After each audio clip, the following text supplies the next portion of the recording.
एक छोटे से गांव में दशरथ नाम का एक युवक रहता था। उसकी आंखों में बस एक ही सपना था, एक सरकारी नौकरी पाने का, एक बड़ा अफसर बनने का। उसके कमरे में किताबों का ढेर था और दीवारों पर मैप और नोट्स चिपके थे। लेकिन दशरथ के साथ एक बहुत बड़ी समस्या थी। उसमें जोश तो बहुत था, लेकिन कंसिस्टेंसी की कमी थी। वह कभी मोटिवेशनल वीडियो देखकर 14 घंटे पढ़ने का टाइम टेबल बना लेता, 2 दिन पूरी ताकत से पढ़ता, लेकिन तीसरे दिन किताबें छूता तक नहीं था।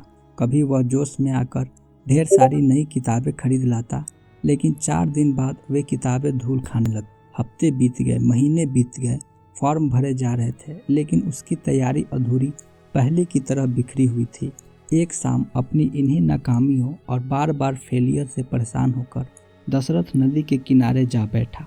वहाँ उसकी नज़र एक बुजुर्ग पर पड़ी जो एक छोटी सी छेनी और हथौड़ी से एक विशाल चट्टान को काट रहा था। दशरथ हैरान रह गया, भला इतने छोटे औजार से इतना कठोर पत्थर कैसे आकार ले सकता है। कौतूहलवश दशरथ ने पूछा, बाबा, आप इस चट्टान पर कब से काम कर रहे हैं? बुजुर्ग मुस्कुराए और बोले, पिछले 2 सालों से, हर रोज बस 1 घंटा। दशरथ को विश्वास नहीं हुआ।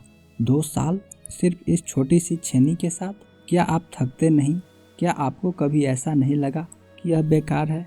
बुजुर्ग ने दशरथ की आंखों में देखा और बड़ी ही सौम्यता से कहा, बेटा, यह छेनी अकेली इस चट्टान को कभी नहीं तोड़ सकती, लेकिन मेरी निरंतरता, मेरा रोज का वो छोटा सा प्रयास ही नामुमकिन को मुमकिन बनाता है। चट्टान एक चोट से नहीं बदलती, लेकिन हर एक चोट मायने रखती है।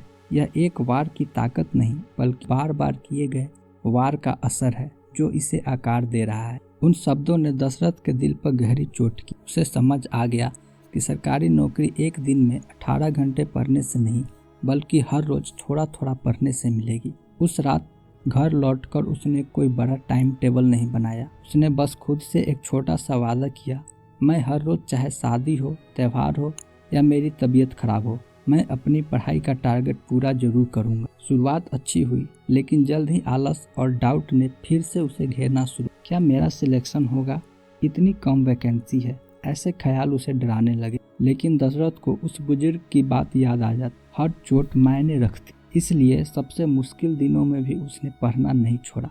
देखते ही देखते दिन हफ्तों में बदल गए और हफ्ते महीनों में बदल गए। जहाँ पहले वह सिलेबस पूरा नहीं कर पाता था, अब उसके रिवीजन पूरे होने लगे, मॉक टेस्ट में नंबर बढ़ने लगे। और फिर वो दिन आया, परीक्षा का दिन। दशरथ ने घबराहट के साथ नहीं, बल्कि आत्मविश्वास के साथ पेपर दिया। जब रिजल्ट आया तो पीडीएफ लिस्ट में एक नाम चमक रहा था, दशरथ। वो लड़का जो कभी 4 दिन लगातार नहीं पढ़ पाता था, आज उसने अपनी निरंतरता से अपनी किस्मत बदल दी थी। तो दोस्तों, याद रखना, सरकारी नौकरी या सफलता इस बात से नहीं मिलती कि आप कभी कभार कितना जोश दिखाते हैं। सफलता इस बात से मिलती है कि आप हर रोज बोरिंग लगने वाले काम को भी कितनी शिद्दत से करते हैं।